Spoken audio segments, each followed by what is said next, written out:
Ilhan Omar insults John Kennedy, "Sit down, boy." But his response shocks all of America.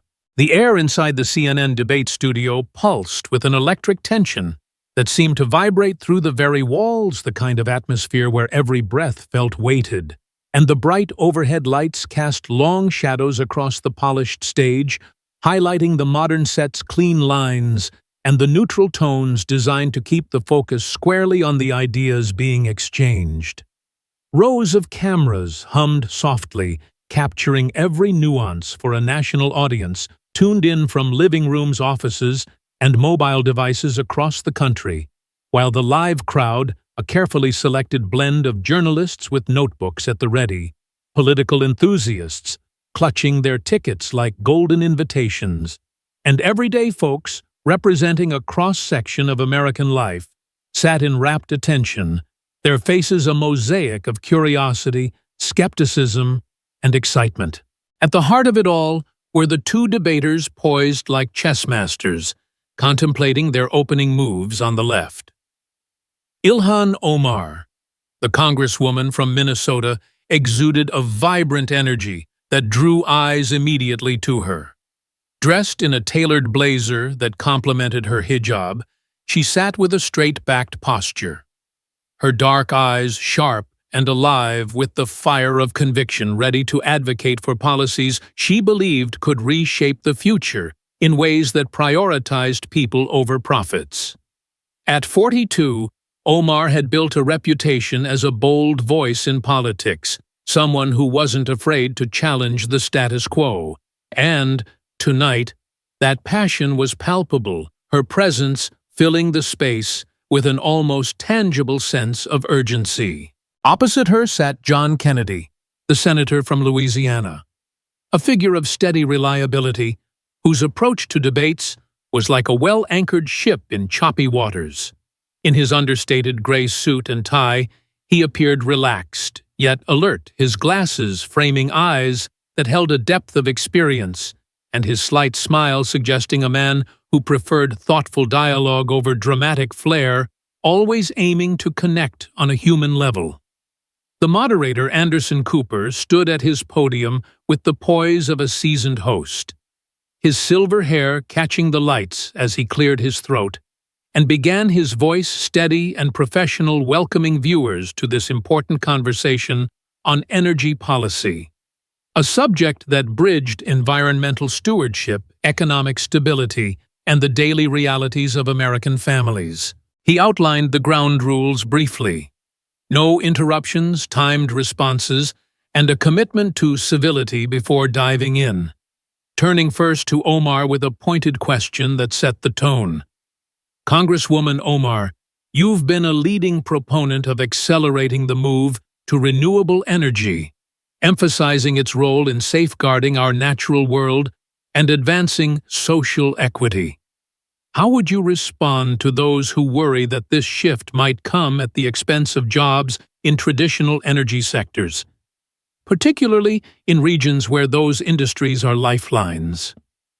Omar leaned slightly forward, her hands gesturing fluidly as she spoke, her voice resonant and confident, carrying the weight of her experiences and the stories she'd heard from constituents. Anderson, thank you for that question because it gets to the core of why we need bold action now. The threats from environmental degradation aren't distant hypotheticals. They're real challenges affecting communities today. From rising sea levels impacting coastal areas to air quality issues in urban neighborhoods. And my vision for energy isn't about disruption for its own sake, but about opportunity, investing in solar panels, wind turbines, and other clean technologies that can generate millions of new positions, ones that offer fair wages, union protections, and a path to a more sustainable way of life, ensuring that the transition lifts up everyone, especially those who have been marginalized in the past. Her delivery was impassioned yet articulate, weaving in elements of empathy and forward momentum. And, as she finished, a wave of applause rippled through parts of the audience, particularly from younger attendees, who nodded vigorously, inspired by her call for change that felt inclusive and hopeful. She cast a quick glance toward Kennedy, her expression a mix of respect and challenge, as if to say, "Your move." Cooper nodded appreciatively before turning to the senator. "Senator Kennedy, your perspective on this balance between innovation and preservation." Kennedy shifted ever so slightly in his seat, removing his glasses for a moment to clean them thoughtfully before replacing them. His Louisiana accent adding a warm, approachable layer to his words as he began, "Well, Anderson, I appreciate the Congresswoman's enthusiasm, and I share the goal of a cleaner, stronger America. But let's make sure we're talking about plans that stand up in the real world, not just on paper. Down in Louisiana, energy production through oil and gas isn't some abstract concept. It's what puts food on tables, pays for kids' educations, and keeps small towns thriving. And while I'm all for incorporating renewables where they make sense, we ought to pursue a measured approach that builds bridges rather than burning them, supporting workers with retraining if needed, but not forcing changes that could leave families in the lurch overnight." His response was delivered with a calm assurance, like a neighbor explaining things over coffee, and it struck a chord with several in the crowd. Older spectators and those from working-class backgrounds murmuring agreement, clapping softly as he emphasized practicality without dismissing progress outright, creating an immediate contrast that highlighted the debate's core divide: idealism versus grounded realism. As the discussion progressed, the back-and-forth gained rhythm, with Omar elaborating on how renewable initiatives could address not just energy needs, but broader inequities, citing broad examples of communities that had seen benefits from green investments. Her tone building with each point to paint a picture of a brighter, fairer tomorrow where environmental health and economic justice went hand in hand. Kennedy countered smoothly, drawing on anecdotes from his state to illustrate the immediate stakes, like how fluctuations in energy markets directly affect local economies, advocating for policies that blend sources fossil fuels as a reliable base while scaling up alternatives to avoid shocks that could ripple through households. He spoke of collaboration, suggesting joint efforts between government, industry, and communities to innovate responsibly. His words fostering a sense of inclusivity that appealed to moderates in the audience. The moderator interjected occasionally to keep things on track, posing follow-up questions that probed deeper, such as how each would ensure their strategies accounted for regional differences across the U.S., prompting Omar to stress tailored programs that prioritize areas hardest hit by environmental issues, her voice rising with conviction as she argued for urgency in the face of ongoing challenges. Kennedy responded by highlighting successful hybrid models already in place, like efforts to reduce emissions in existing operations while exploring new tech, his demeanor remaining unflappable, earning him nods from those who valued steadiness in uncertain times. But as the exchanges intensified, a subtle shift occurred. The politeness began to fray at the edges, with Omar pushing back more forcefully on what she perceived as reluctance to embrace necessary evolution, her gestures becoming more animated, as she contended that delaying bold steps only prolonged problems for future generations, framing it as a moral choice between short-term comfort and long-term viability.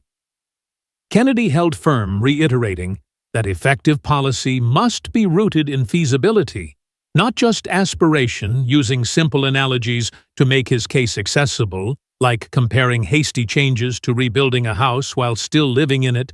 You plan carefully to avoid collapse. The audience reacted dynamically, some sections erupting in cheers for Omar's visionary appeals, others applauding Kennedy's sensible cautions, the divide reflecting broader national conversations on change versus continuity. Then, as Cooper steered toward the human element, asking how policies would truly support those on the ground, Omar leaned in with heightened intensity, declaring that true advancement meant uplifting the overlooked pouring resources into clean projects that could transform lives in tangible ways. Kennedy, ever composed, affirmed the importance of people-first thinking, but cautioned against overpromising his words, a steady counterpoint that kept the dialogue grounded. Yet, in a moment that escalated the drama, Omar, perhaps fueled by the passion of her arguments and a desire to underscore the need for fresh thinking, directed a pointed remark. At Kennedy, Senator, clinging to these outdated views is what's stalling us. Perhaps it's time for certain perspectives to yield and allow new leadership to take the reins. Sit down, boy, her voice carrying a sharp edge of dismissal. The phrase landing with the force of an unexpected wave echoing through the studio and drawing audible gasps from the crowd. The silence that followed was profound, a collective intake of breath as eyes widened and whispers spread like wildfire. Some viewers at home typing furiously on social media, launching trends like #OmarKennedyClash and "Sit Down Boy," debating whether it was a powerful assertion or an unnecessary jab while in the studio. Cooper hesitated briefly, his composure tested, and producers behind the scenes exchanged frantic glances, sensing the viral potential. Kennedy, however, showed no outward rattle, his expression remaining serene as he folded his hands deliberately, the audience now on the edge of their seats. The debate transformed from policy talk to a riveting personal showdown, with the nation's gaze fixed on how this would unfold. The CNN studio still buzzing from the unexpected sharpness of Ilhan Omar's "sit down boy" remark hung in a suspended moment of anticipation, the audience's collective gaze locked on John Kennedy, who sat there with an unruffled poise that seemed to absorb the tension like a sponge. His gray suit unwrinkled, his hands resting calmly on the table, as if this were just another casual chat, rather than a high-stakes national spotlight. The lights overhead felt almost interrogative, now beaming down relentlessly, while behind the scenes, producers in the control room exchanged excited glances, their monitors showing a surge in live viewership as social media platforms lit up with real-time reactions, tweets pouring in with split opinions, some hailing Omar's boldness as a necessary push against complacency, others decrying it as an uncalled-for slight, but all captivated by the drama unfolding live. Anderson Cooper, ever the professional, bridged the awkward pause with a neutral prompt, his voice steady, despite the undercurrent of surprise.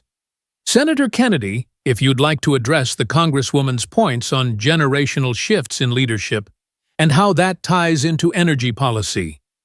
Kennedy didn't flinch or raise his volume.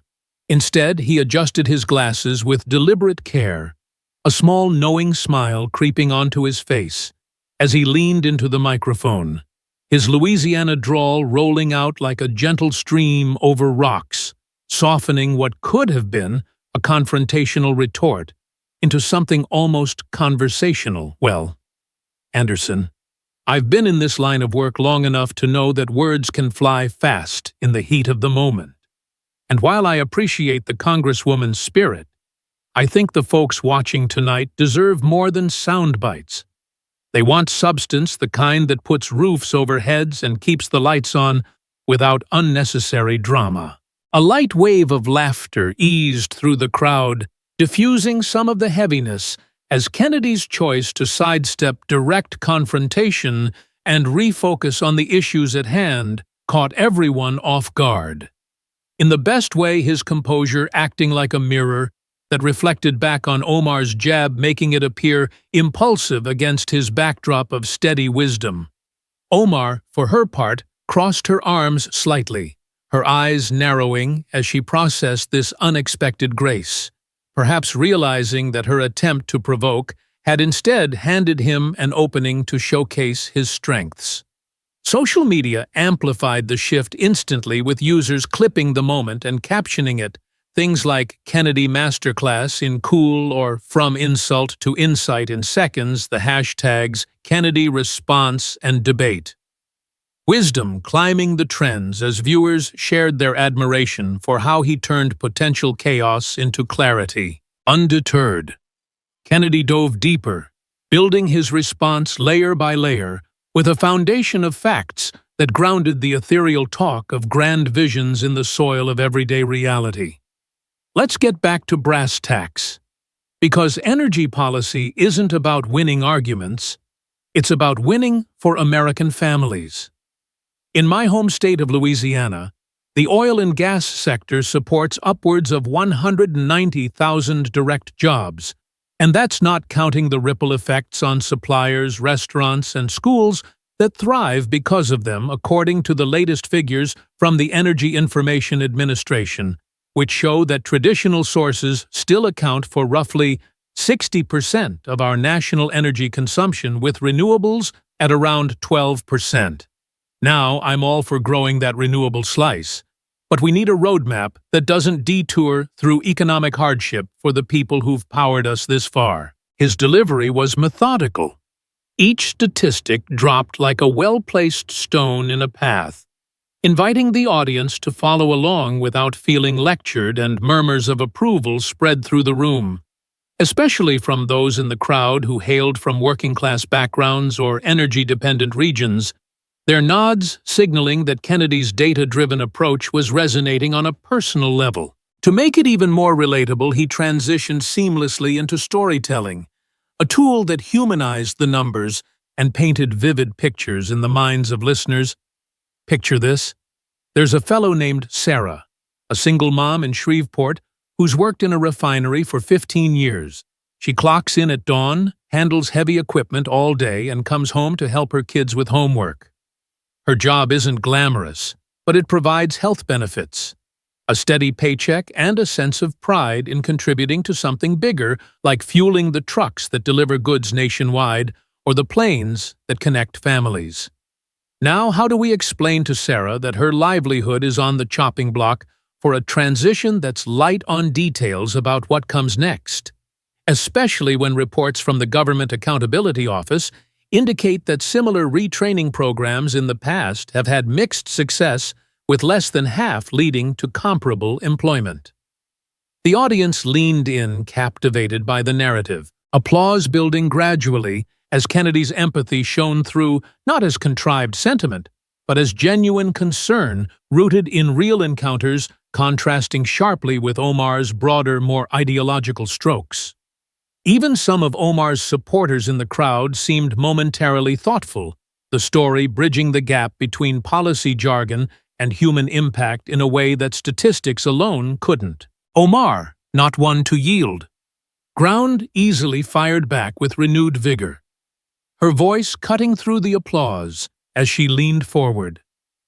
Senator stories like Sarah's break my heart, too, which is precisely why we can't keep propping up systems that harm health and habitats. These industries have led to higher rates of illness in nearby communities, and my framework for renewables isn't about erasure, but empowerment, channeling billions into workforce development, green infrastructure, and targeted support for transitions that create even more jobs in solar installation, wind tech, and beyond, ensuring equity so that no one, especially women and minorities in the workforce, gets sidelined.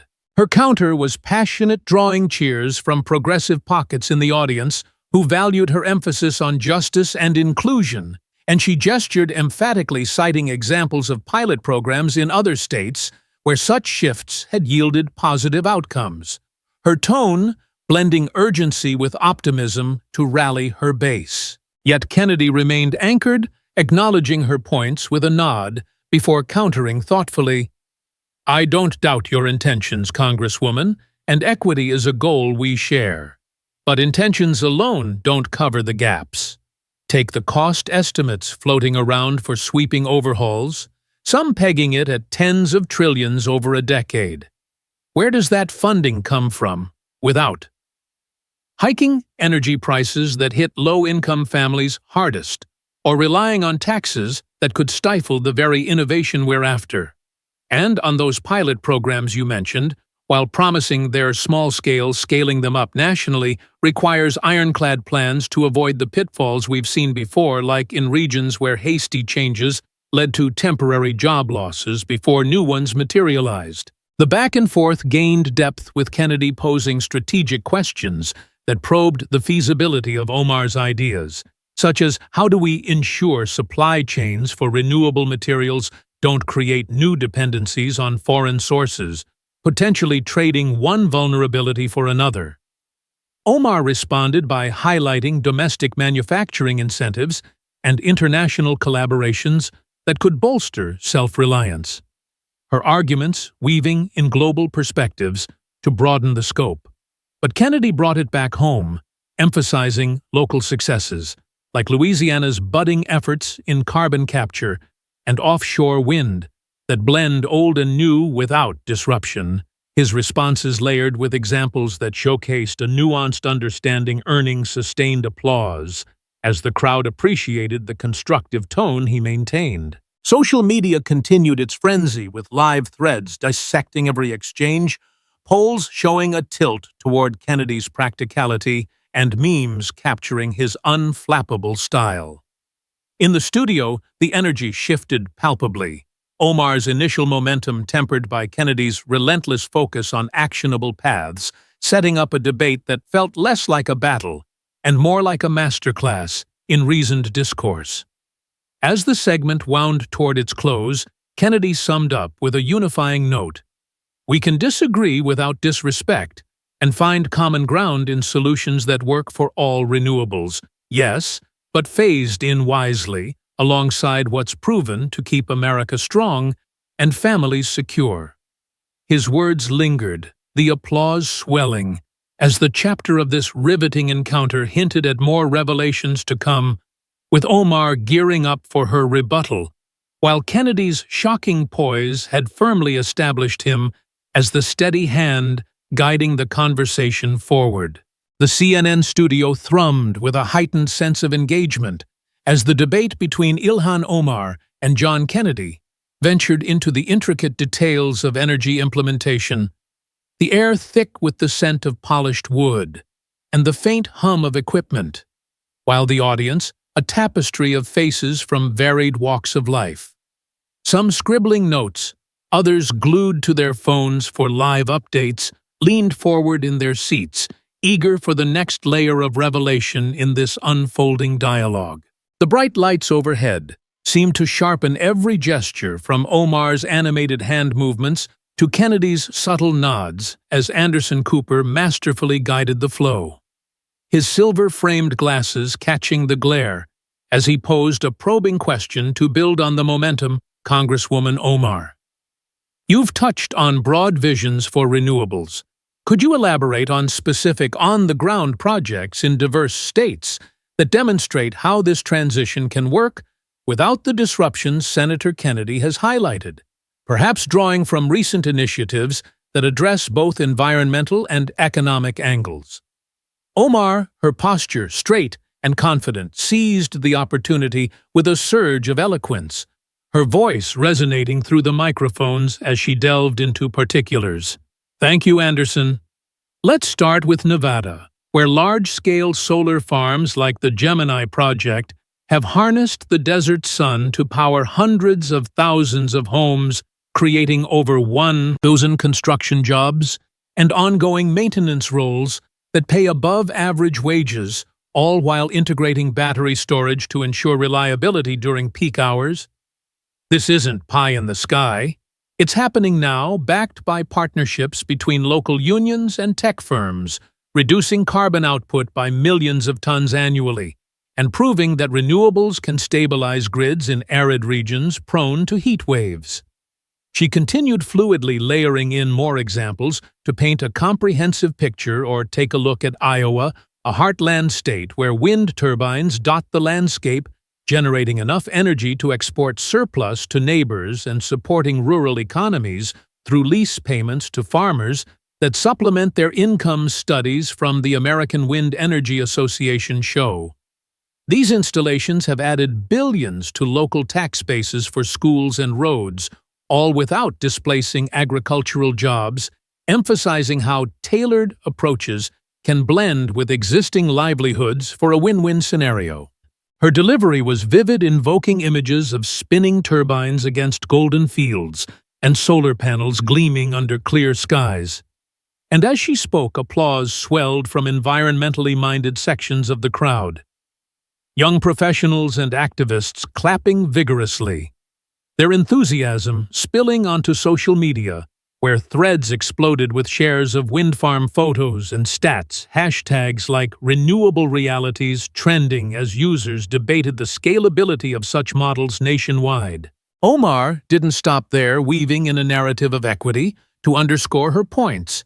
And in urban settings like New York City, community-led solar cooperatives in neighborhoods like Brooklyn are empowering residents with ownership stakes, lowering utility bills for low-income families, and fostering job training in installation and repair. These aren't isolated successes. They're blueprints for a just transition that prioritizes communities of color and working-class areas long burdened by pollution from outdated plants, ensuring that the green economy lifts all boats rather than leaving some adrift.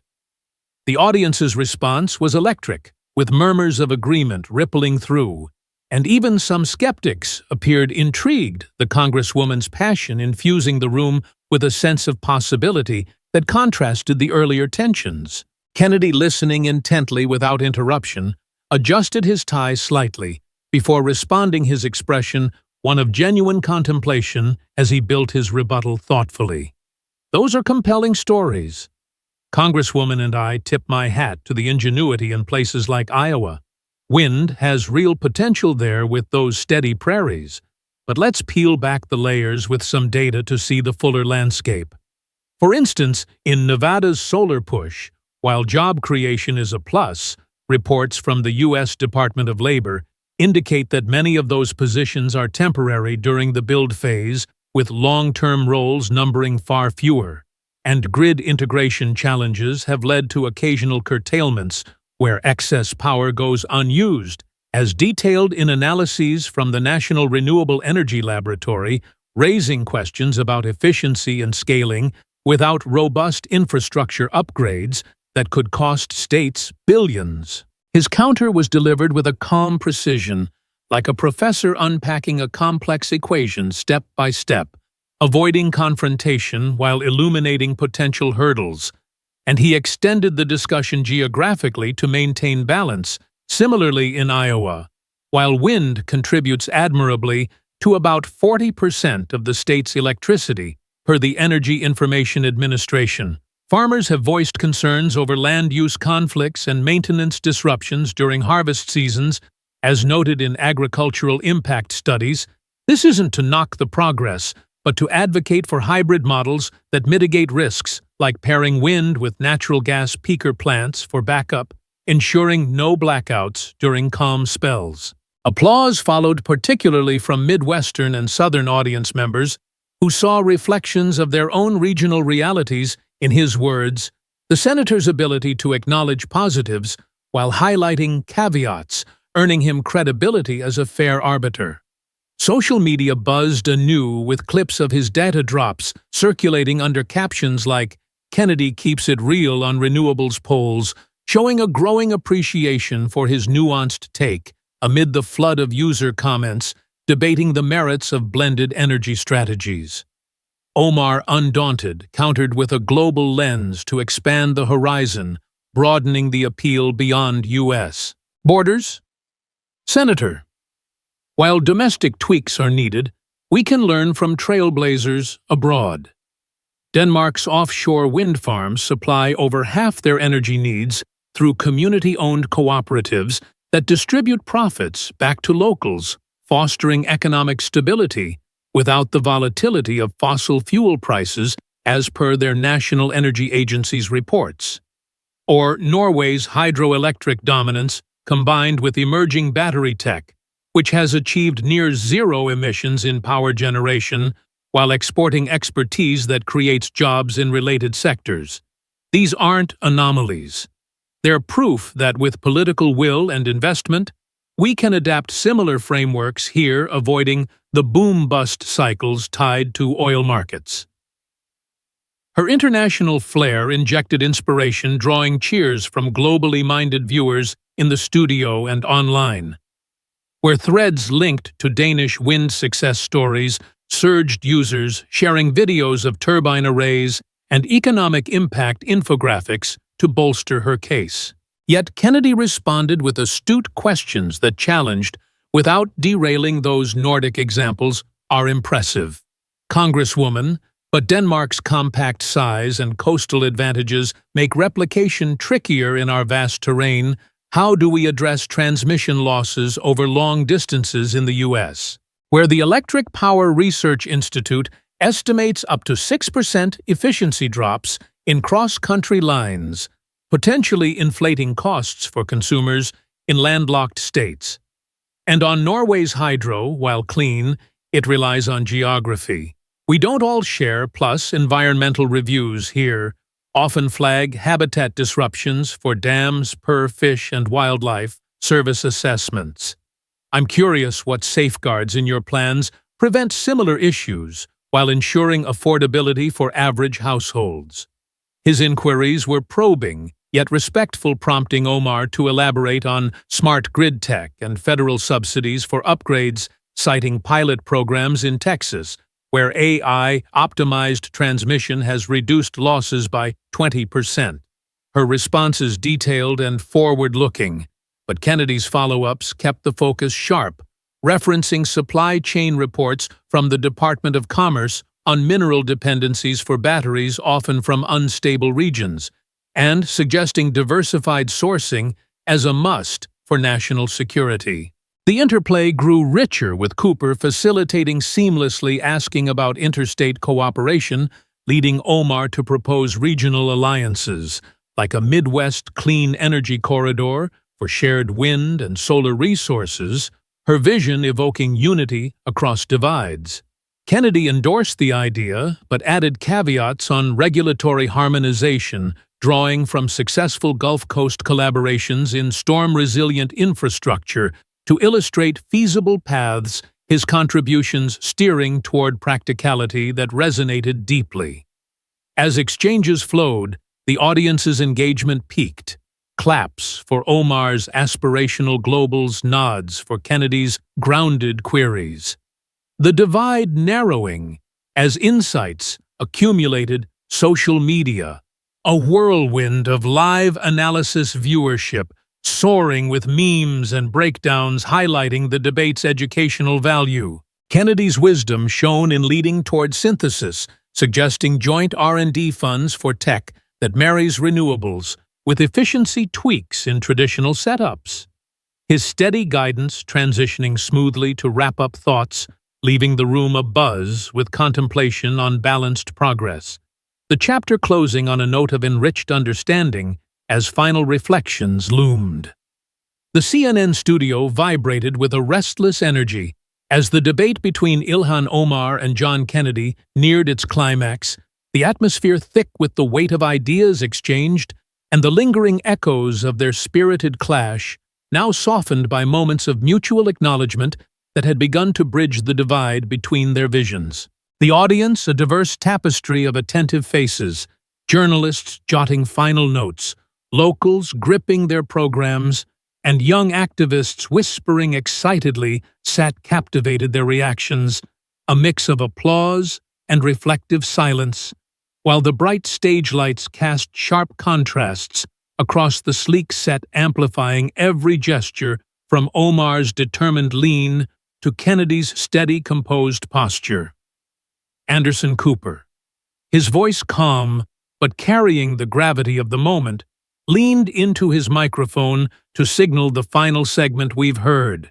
Compelling arguments tonight on energy policy, from bold transitions to pragmatic balance.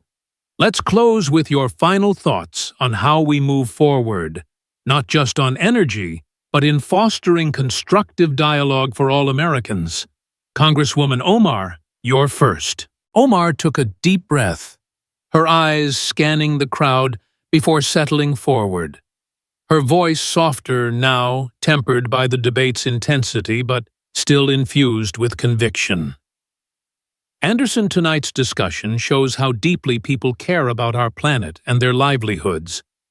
This isn't just about policy.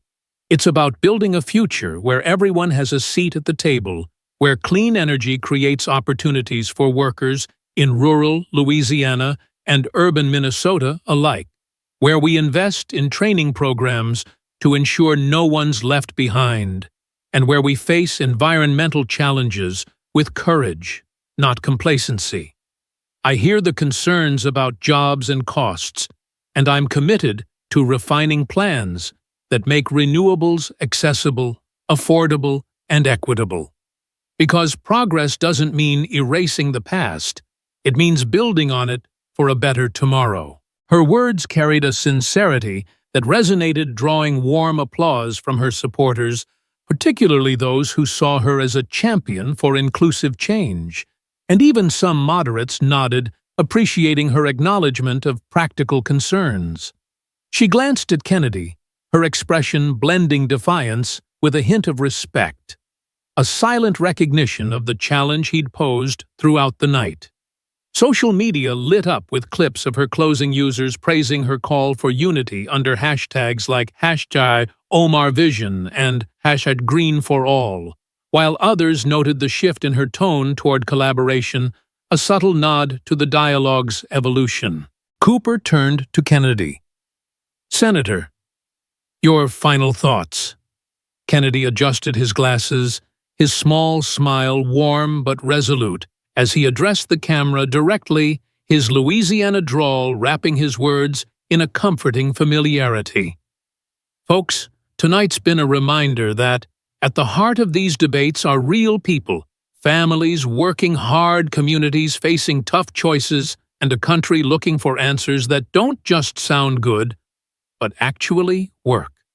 I believe in a path that uses every tool we've got, oil, gas, wind, solar, to keep America strong, while building toward a cleaner future. But the key is how we get there, by listening to each other, not shouting over one another, by finding common ground where workers like Sarah in Shreveport can transition without losing their dignity, and by crafting solutions that respect the present while preparing for tomorrow. Congresswoman, your passion is a spark, but sparks need focus to light the way without burning bridges. Let's keep talking, keep refining, and keep America first. The crowd erupted in applause, the loudest of the night, crossing generational and ideological lines as Kennedy's message of unity and pragmatism struck a deep chord. His ability to weave empathy, data, and forward thinking into a cohesive plea for cooperation left the audience visibly moved, some standing, to clap, others wiping eyes, as his words echoed the nation's hunger for constructive discourse. Social media exploded with clips of his closing trending under Kennedy wisdom and debate unity, with users from varied backgrounds sharing sentiments like, "This is how leaders talk and Kennedy nails it," "Listen, don't lecture," viewership numbers spiking as the moment went viral, resonating with a public weary of division. As the applause faded, an unexpected moment unfolded off-mic, caught by the camera's watchful lenses. Omar rose from her seat and approached Kennedy, extending a hand, her voice low but clear. "Senator, we may see things differently, but I respect your commitment to your people. Let's keep pushing for what's right." Kennedy met her handshake firmly, his smile genuine as he replied, "Congresswoman, you've got heart, keep challenging us, but let's listen too. Good fight." The brief exchange, visible on studio monitors, humanized them both, drawing soft claps from the crowd and a wave of online reactions with posts captioned, "Classy end to a fiery night and had respect." In debate, trending as viewers shared the clip, celebrating a rare glimpse of civility in a polarized era. Cooper closed the debate with a nod to both "Thank you, Congresswoman Omar and Senator Kennedy, for a thought-provoking evening, and to our audience for joining us in this vital conversation. Good night." The final ovation swelled, less divided than before, as attendees stood, some exchanging thoughts with neighbors, others typing furiously to share their takeaways online, the studio alive with a sense of shared reflection. The debate hadn't resolved the energy puzzle, but it had sparked a broader dialogue about how to approach tough issues through facts, stories, and mutual respect, rather than cheap shots or entrenched positions. On platforms like X, personal stories flooded in from workers in fossil fuel towns worried about their futures to urban residents advocating for cleaner air, all echoing a desire for solutions that bridge divides. The night's lesson was clear: progress stems not from verbal sparring or one-upmanship, but from grounding bold ideas, in reality valuing the people behind the policies, whether a refinery worker in Louisiana or an activist in Minneapolis, and fostering conversations that seek common ground. Kennedy's calm, fact-based approach had shown how experience could temper passion without stifling it, his ability to redirect an insult into a teachable moment, highlighting the power of reasoned dialogue. Omar's fire, though occasionally overzealous, had reminded everyone that urgency and vision are vital to drive change, even if the path needs refining. The clash revealed a deeper truth. America's strength lies in its ability to debate fiercely, yet find points of connection, to argue without alienating, and to build a future that honors both tradition and innovation. For the audience, the takeaway was a call to engage value: the worker, the dreamer, the skeptic, and the advocate, and to carry forward the principle that listening is the foundation of leadership. As the studio lights dimmed and the crowd dispersed, the conversation continued online, and in homes, a testament to the enduring power of ideas exchanged with respect, leaving a lasting challenge to all to approach differences not as walls, but as opportunities to learn, grow, and build together.